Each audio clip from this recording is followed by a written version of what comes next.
Nessa noite, compartilhar com os irmãos, se encontra lá no livro de João. É uma palavra bem conhecida de todos nós, né? João 10, versículo 10, que Jesus, ele ensinando para as pessoas que estavam ali sobre a importância de ser diferencial entre um pastor e um não pastor, né? E aí no versículo 10, ele vai dizer mais ou menos assim, ó: o ladrão não vem senão a roubar, a matar e a destruir. Eu vim para que tenha vida e a tenha com abundância. Né? Vou ler mais uma vez, diz assim: o ladrão não vem senão a roubar, a matar e a destruir. Eu vim para que tenha vida e a tenha em abundância. Curva a sua cabeça. Pai querido, nós te louvamos, te glorificamos nessa noite. Senhor, muito obrigado por estarmos aqui neste lugar. Fala conosco através da tua palavra. Fala conosco. Nós pedimos a tua graça e a tua misericórdia. Em nome de Jesus, amém. Queridos irmãos, eu não vou entrar no contexto, né, dessa palavra. Eu sei que ela tem um contexto, um fundo histórico, mas eu queria nessa noite levantar alguns pensamentos através deste versículo. E a primeira coisa para a gente poder entender é que a nossa vida, ou a vida, ela é muitas vezes formada, né? E aí quando eu estou falando de vida, eu estou falando já do pré-concebida, quando a gente já nasce, criança, e depois, ela muitas vezes ela é formada por um complexo de arcabouços, né? Ou de pensamentos, ideias que vêm de várias culturas e raças, né? E aí essas culturas, esses pensamentos que formam a nossa personalidade, ela muitas vezes nós verbalizamos isso, né? E ao fato de nós muitas vezes ouvirmos dentro da nossa casa, muitas vezes nós internalizamos aquilo que a gente absorve ao longo da nossa criação, né? Da nossa vida. E quando nós internalizamos isso, automaticamente nós vamos verbalizando essas coisas que nós absorvemos, né? Que nós havíamos ouvido, né? E isso muitas vezes, o que acaba acontecendo? A gente vai ao mesmo tempo pavimentando a nossa continuidade. E para que vocês possam entender, erros de uma geração passada, às vezes vai se repetindo nas gerações posteriores, né? Pais que tiveram às vezes um tratamento ruim com seus pais anteriores, eles vão automaticamente projetando isso na vida dos seus filhos, né? E isso vai virando uma bola de neve, né? E a gente precisa entender que isso muitas vezes cria alguns laços que nós precisamos reavaliar, né? Nós não podemos admitir, aceitar o fato de que a criação de meu pai, da minha mãe, ou o ambiente onde eu fui criado, onde eu estou inserido, venha formar em mim a minha personalidade. Nós temos que tomar muito cuidado com aquilo que nós ouvimos, muito cuidado com aquilo que nós vemos, muito cuidado com aquilo que nós sentimos, porque se nós não filtrarmos essas coisas que chegam, né, que grudam em nós, parecem aqueles carrapatos, aqueles espinhos que grudam, nós automaticamente nós vamos despertando, fazendo isso a mesma coisa, né? E a palavra de Deus, lá em 2 Timóteo, ele vai dizer que, capítulo 2, versículo 26, que há laços, né? Ele chama assim, laços do diabo, né? E isso prende muitas vezes a alma, né? Prende muitas vezes a pessoa a ser feliz, a pessoa viver realmente aquilo que ela tem que Deus tem para a vida dela, tá? Então, quando nós lemos esse texto aqui de João 10:10, Jesus ele estava simplesmente falando sobre a questão do pastoreio, né? Do cuidado de uma ovelha, e isso normal para a vida daquelas pessoas, pastores que cuidavam de ovelha. Mas ao mesmo tempo que Jesus está falando para aquelas pessoas, Jesus está ensinando, mostrando para elas várias opções que aquelas ovelhas tinham. E numa dessas falas de Jesus, Jesus apresenta um personagem chamado ladrão, né? Ladrão. E aí Jesus diz que o papel desse ladrão, que a função dele, que a finalidade dele, é justamente nada mais, nada menos do que tirar a vida, destruir projetos, né? Tirar, destruir, roubar. E aí, ao mesmo tempo que Jesus apresenta este personagem, digamos assim, e aí a gente pode usar nossa mente como pessoas, que se refere a pessoa de Satanás, né? Por mais que o texto fala de ladrão ali no contexto, mas é de um ladrão, Jesus também ele se apresenta como um doador de vida, né? Ele diz assim, o ladrão ele vem, não vem senão para roubar, matar e destruir, mas eu vim para dar vida, né? Para que tenha vida e a tenha com abundância, tá? E aí eu quero nessa noite falar sobre esse texto com o seguinte tema: concessões, bênção ou maldições. Mas pastor, o que é concessões? Os irmãos sabem, de uma forma bem simples, é quando o governo ou o presidente, ele transfere para uma terceira empresa aquilo que ele deveria fazer. Ele dá àquela outra empresa uma terceirização para que ela possa fazer o serviço que tem que ser feito, e ao mesmo tempo que aquela empresa recebe essa liberação, ela pode subtrair, ela pode tirar as riquezas, dependendo de onde essa empresa seja, né? Se for no ramo de aeroportos, se for no ramo de pedágios, né? Rodovias. Então, concessões são alianças que, digamos assim, que o governo dá, que a empresa que vem, ela começa a querer, porque ela investe, ao mesmo tempo que ela investe, ela quer também receber o que investiu. E aí eu quero falar nessa noite concessões, bênção ou maldições, né? E aí existe algumas concessões que biblicamente nos servem como laços, tá? Laços que verdadeiramente, irmãos, aparentemente é uma bênção, que aparentemente é um mar de rosa, que aparentemente é tudo bonito, mas que por detrás daquela beleza, daquela boniteza, daquela oferta maravilhosa, né, que se apresenta, e aí a gente tem um monte de exemplos dentro da Bíblia, mas eu quero falar nessa noite apenas de uma, a primeira e a mais grave de todas as concessões. Ela foi dada principalmente lá no Jardim do Éden. Foi lá no Jardim do Éden, onde no capítulo 3, Deus criou o homem, e o fato de Deus criar o homem, Deus havia dado ao homem todo o direito para que o homem pudesse governar sobre a terra. Tanto que o homem dá nomes animais, né? O homem, ele estava cultivando, ele foi projetado por Deus para governar, para administrar sua vida, suas emoções.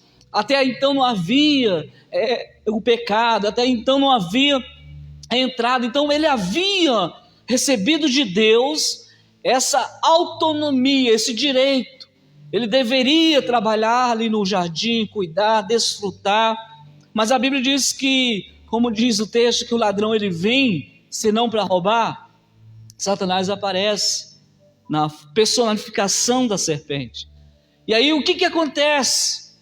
O que acontece? Adão, automaticamente, ele transfere tudo aquilo que ele recebeu de Deus, que era o direito de governar, de domínio, ele transfere para a mão de serpente. Ele faz uma concessão.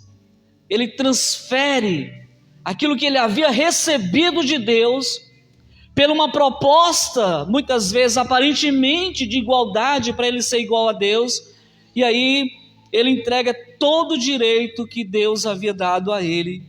Lá em Lucas capítulo 4, versículo 6, quando Jesus está sendo tentado por Satanás, Satanás vai dizer assim: e disse-lhe o diabo, tudo isso dar-te-ei a ti, porque este poder e sua glória pertence a quem?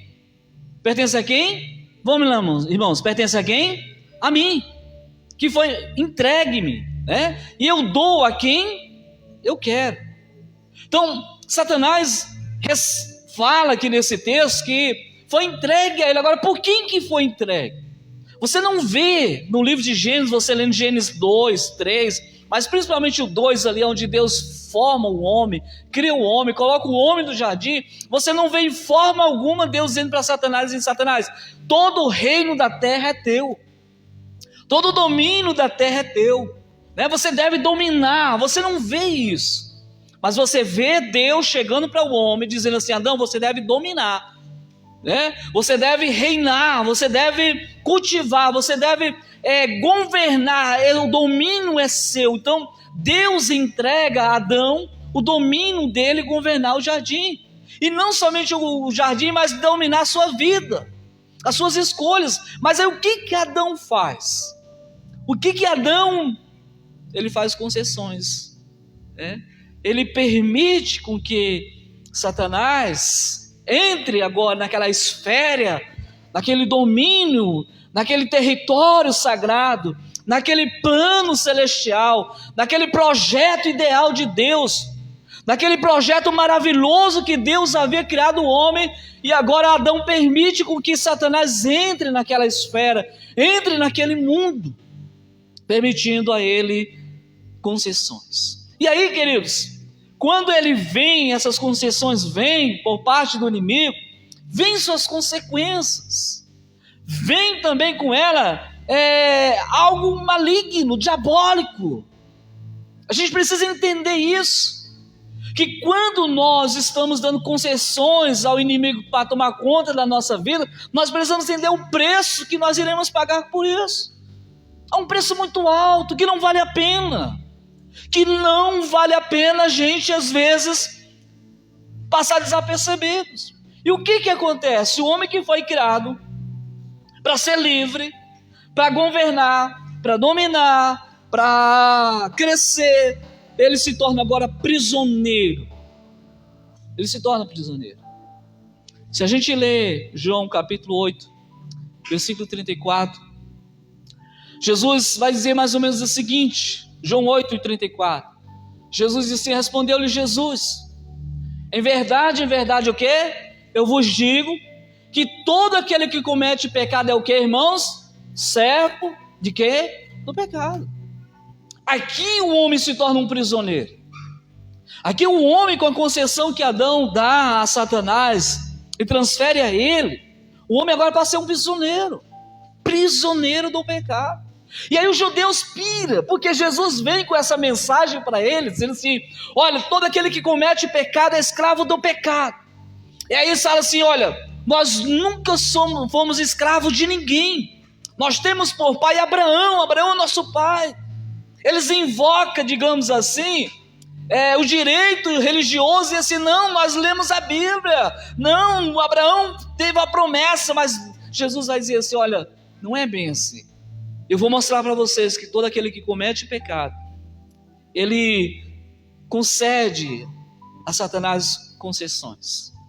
Nós somos, digamos assim, um Adão no jardim, onde nós recebemos de Deus vida, promessa de paz, onde nós recebemos de Deus muitas vezes para vivermos uma vida feliz. O texto sagrado vai dizer que o reino do céu não é comida nem bebida, mas é gozo, paz, é alegria no Espírito Santo. Mas todos os momentos nós também estamos fazendo concessões, da mesma forma que nossos pais fizeram. E a gente tem que entender, compreender que quando nós permitimos, quando nós abrimos as portas, quando nós damos legalidade, você precisa entender que naquele momento, eu e você, podemos nos tornar prisioneiros do pecado. E aí, outra coisa que entra, a concessão que Adão dá a Satanás, ao ladrão, foi a morte espiritual. Ela se tornou uma realidade. Deus havia criado o homem, irmãos, para ser eterno. Não havia morte no plano perfeito de Deus, não havia morte. O que nós vemos hoje, as pessoas se matando, se autodestruindo, se roubando, fazendo tudo que não presta, toda desgraça, não tem nada a ver com o plano original de Deus. O plano original de Deus é que o homem volte a ter comunhão com Ele, mas o homem, ele vai fazendo concessões, deixando com que Satanás domine seus pensamentos. E é o ato de Satanás, do diabo, ele entrar na vida da pessoa, irmãos. Efésios capítulo 2, versículo 1, vai dizer que nós somos vivificados. Efésios 2 e 1. Nós somos vivificados, nos vivificou. A palavra vivificar, tornar da vida aquilo que estava mortos. E aí o texto diz, estando nós mortos em ofensas e o quê? Pecados. Porque o meu pecado, quando eu peco, irmãos, ofende a Deus. Quando eu quebro um princípio da palavra de Deus, que vai contra a ordenança de Deus, eu estou ofendendo a Deus. Essa semana eu coloquei um versículo, deleita-te no Senhor, Ele concederá o desejo do teu coração. Eu coloquei lá embaixo, Deus não quebra princípio, Deus trabalha dentro de princípio. Não pense eu e você, nós, que se nós quisermos que Deus cumpra as promessas dele, nós temos que andar também debaixo dos princípios da palavra. Simples, Deus não vai. Quando você permite concessões, você tem dois lados. Você permite para o ladrão, né? Para o ladrão, e aí ele causa morte, ele causa dor, ele causa destruição, ele causa todo tipo de coisas. Tome cuidado, queridos. Tome muito cuidado. Eu quero que você abra os teus olhos para essa realidade. Deus não chegou para Adão e falou para Adão, coma de tudo, mas ali você não toca, porque no dia que você comer, você morre. E a serpente chegou com aquela mentira ardilosa. Quando? Deus é amor, né? Deus não vai punir você, Deus não vai, mas queridos, a gente viu a história. Os pecados que nós cometemos, eles são uma concessão maldita, que gera destruição na nossa vida. Vou repetir mais uma vez, irmãos. Os pecados que são cometidos, eles são uma concessão maldita que gera destruição em nossas vidas. Provérbios capítulo 28, versículo 13, ele vai dizer mais ou menos da seguinte forma, Provérbios: o que encobre as suas transgressões, os seus pecados, nunca o quê? Prosperará. Mas aquele que confessa e deixa, alcança o quê? Misericórdia. Nós precisamos entender que a primeira e pior concessão maldita e errada são aquelas que Adão concedeu, permitiu que Satanás tivesse acesso àquilo que Deus havia entregado na mão dele. E aí, eu quero apenas citar algum exemplo de uma pessoa que fez uma concessão errada. Acabe e Josafás, 2 Reis capítulo 22, 1 Reis capítulo 22, você vai ter essa história. Josafás estava governando tranquilamente no reino. O versículo diz que assim, Josafás estava em paz, Acabe estava em paz, a terra estava em paz. Só que havia um problema.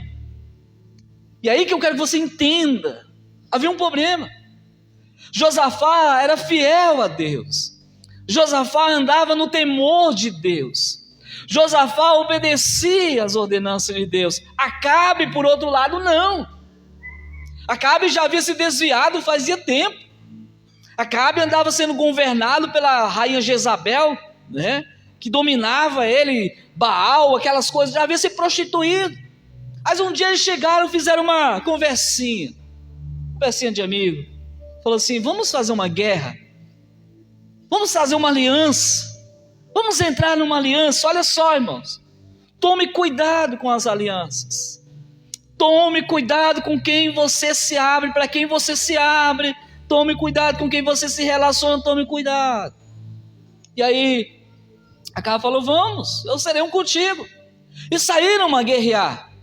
Só que o texto sagrado diz que o outro rei havia dizendo assim: olha, vocês vão para a guerra, quando chegar lá vocês não persigam ninguém, nem grande nem pequeno, vocês vão diretamente ao rei de Israel, de Israel. Eu quero que vocês matem Acabe, mate com ele.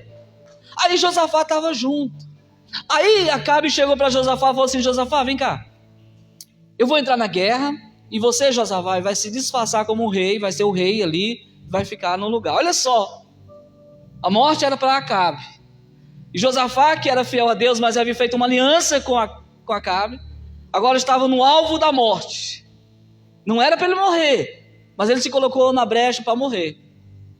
E aí os caras partiram para cima do rei de Israel. Quando chegaram perto do rei para matar o rei, Josafá gritou e disse assim: eu não sou Acabe. Aí os capitães do exército falaram assim: não, persegue que não é ele. Mas aí no versículo 34, irmãos, e é isso que eu quero que vocês entendam, no versículo 34, coloca aí, Carlos, projeta para nós, versículo 34. Olha o que diz o versículo 34.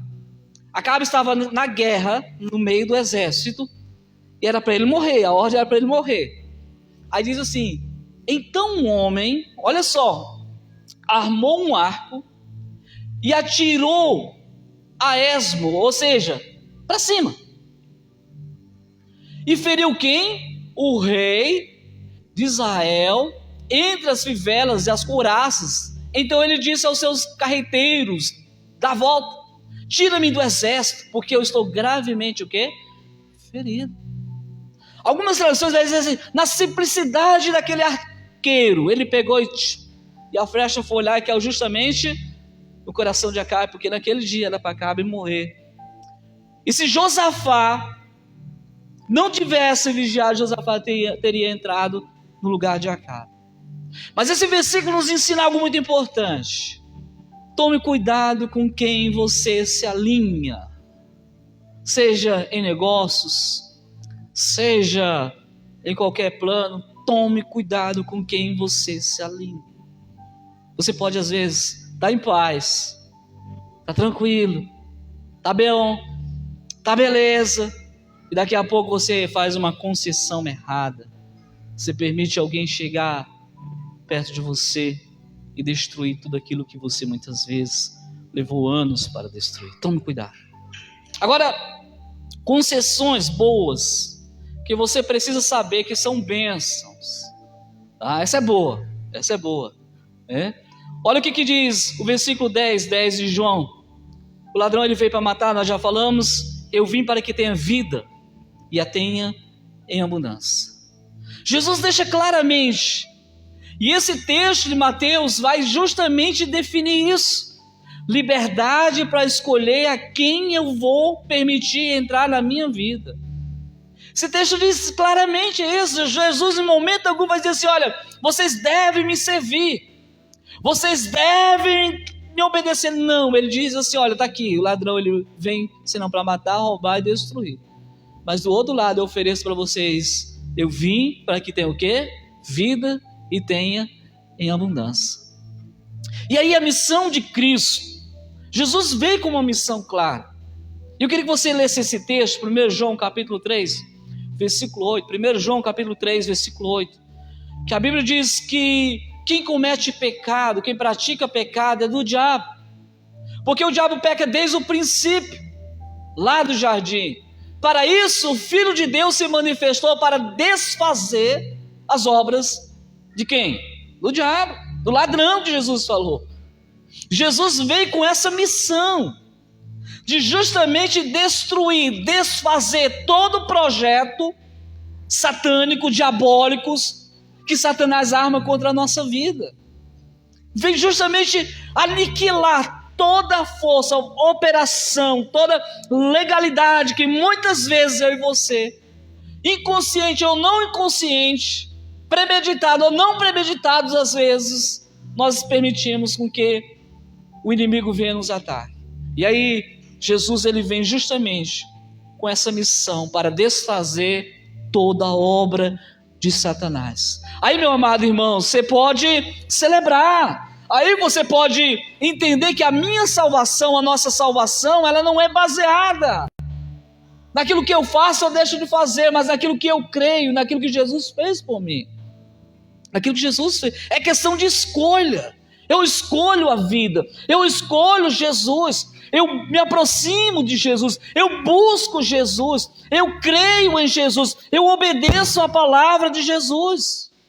E quando a gente obedece Jesus, e faz isso, nós estamos justamente cooperando dentro do plano original para aquilo o qual nós somos criados.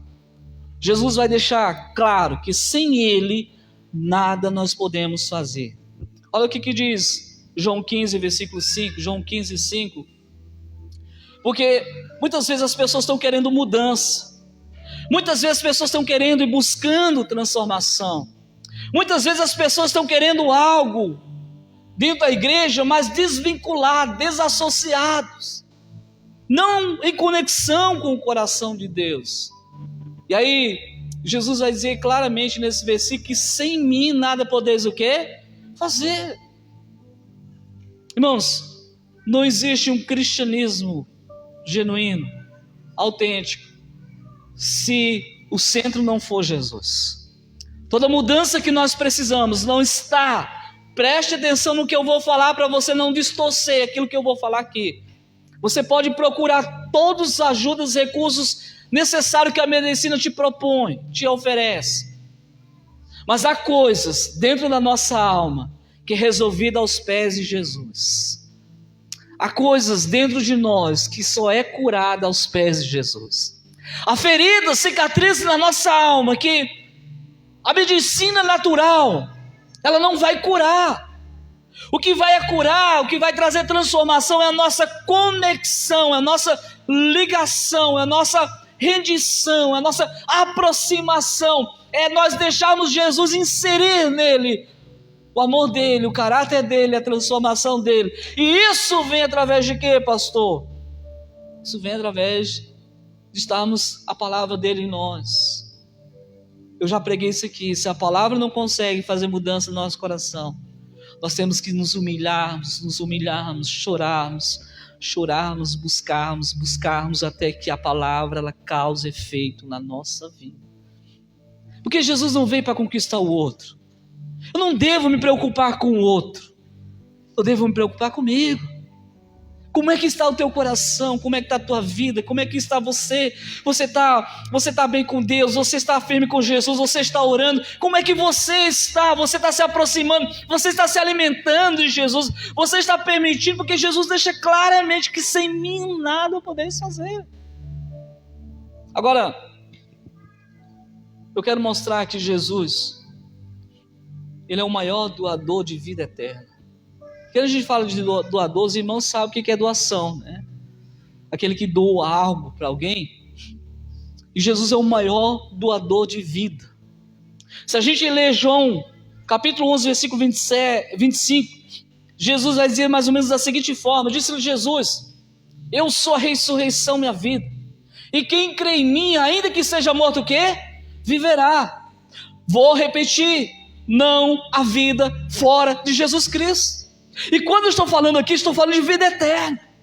Porque o pecado mata o nosso espírito. Porque o pecado rouba a nossa paz, o domínio, a nossa comunhão com Deus. Porque o pecado nos matou para Deus. Um certo homem chega para Jesus e fala assim: Senhor, eu te seguirei. Lucas, eu não me lembro bem agora o capítulo, acho que o capítulo 9 por ali. Senhor, eu te seguirei, mas deixa primeiro enterrar meu pai e minha mãe. E aí Jesus falou assim: olha, deixa os mortos enterrar os seus próprios mortos, e aí você vem e me segue. E a grande pergunta é: como é que morto enterra o seu próprio morto? Não tem como um morto carregar outro morto. Jesus está se referindo à morte espiritual. Mas Jesus disse assim: eu sou a ressurreição e a vida, e quem crê em mim, ainda que seja morto, viverá. Só Jesus vivifica o espírito morto, irmãos. Só Jesus tem o poder de perdoar pecados. Só Jesus pode transformar a nossa vida. Olha o que diz João 10:28. João 10:28. Eu dou-lhe a vida eterna, e nunca hão de perecer, ninguém as arrebatará da minha mão. Jesus é o único que vai dizer assim: eu estou dando vida eterna. João 3,16 vai dizer assim: porque Deus amou o mundo de tal maneira que enviou seu Filho unigênito, para que todo aquele que nele crê não pereça, mas tenha o quê? A vida eterna. Então Jesus é o doador. E Atos, para a gente fechar esse versículo, esse tópico aqui, Jesus, o maior doador de vida eterna, Atos capítulo 3, versículo 15, vai dizer o seguinte: Pedro diz assim: e mataste o príncipe da vida. Em outras traduções vai dizer assim: o autor da vida, o qual Deus ressuscitou dentre os mortos, do que somos nós testemunhas. Queridos, a vida que eu e você, que nós precisamos, que é a vida eterna, ela se encontra em Jesus. Só Jesus pode te dar vida eterna. Só Jesus pode trazer aquilo que está morto. Só Jesus. Mas pastor, como podemos conceder concessões a Jesus? Eu quero permitir com que Jesus entre na minha vida. Primeiro, irmãos, não existe outro caminho. Através do arrependimento, das obras de pecados. Mateus capítulo 3, versículo 2 vai dizer assim: arrependei-vos, porque é chegado o reino dos céus. A entrada para a vida é arrependimento. Tem que haver arrependimento. Hoje, irmãos, está tão complicado a gente trabalhar com as pessoas, porque as pessoas, elas vêm para a igreja, mas elas não vêm com o quebrantamento. Elas não vêm através do arrependimento, elas não vêm através de reconhecer de que elas são pecadoras, foram pecadores, que o pecado delas ofenderam, que o pecado delas machucou, entristeceu o coração de Deus, e quando chega na igreja, elas têm dificuldade de muitas vezes receber a mensagem do arrependimento, porque muitas vezes quer receber só mensagem para massagear o ego. Aí a pessoa está adultério, fornicação, fazendo coisa errada, a pessoa está fazendo um monte de coisa. E aí quando a gente prega uma mensagem bíblica, cristocêntrica, de arrependimento, de mudança, a pessoa fica toda se contorcendo, quando a pessoa deveria às vezes reconhecer e permitir com que Jesus entrasse, curasse, perdoasse as chagas, as concessões erradas que a gente vai fazer, através de ouvir a voz do Espírito. Olha o que diz Romanos capítulo 8, versículo 2. Romanos 8, 2. Isso aqui eu vou projetar. Romanos. Porque a lei do Espírito de quê? De vida, em Cristo Jesus me libertou, me livrou da lei do pecado e da morte. Nós precisamos entender: o Espírito de Deus, ele nos liberta do espírito da morte. Terceiro, através de santificação. Santificação. Hebreus capítulo 12, versículo 14. Vai dizer assim: segui a paz com todos e a santificação, sem a qual ninguém verás o Senhor. A santificação, ela deve ser algo que nós devemos dar para Deus. Porque quando nós nos santificamos, nós estamos permitindo com que Deus tome mais conta de nós, entre mais, nos enche, nos transforme, nos mude, sabe, nos cure, nos aquebrante, traga vida, traga paz. E não tem outro caminho. Eu serei mentiroso nessa noite dizer para vocês: não, Deus ama, vão, e a gente continuar no erro. A gente precisa entender que é através de arrependimento, através de ouvir a voz do Espírito de Deus, do Espírito Santo, e depois através do processo de santificação. Santificação, ela não está fora de moda. Nós temos que cuidar disso, porque quando nós estamos fazendo isso, nós estamos dando concessões a Deus, fazer: enche-me de ti, toma conta de mim, toma conta do meu coração. Eu te louvor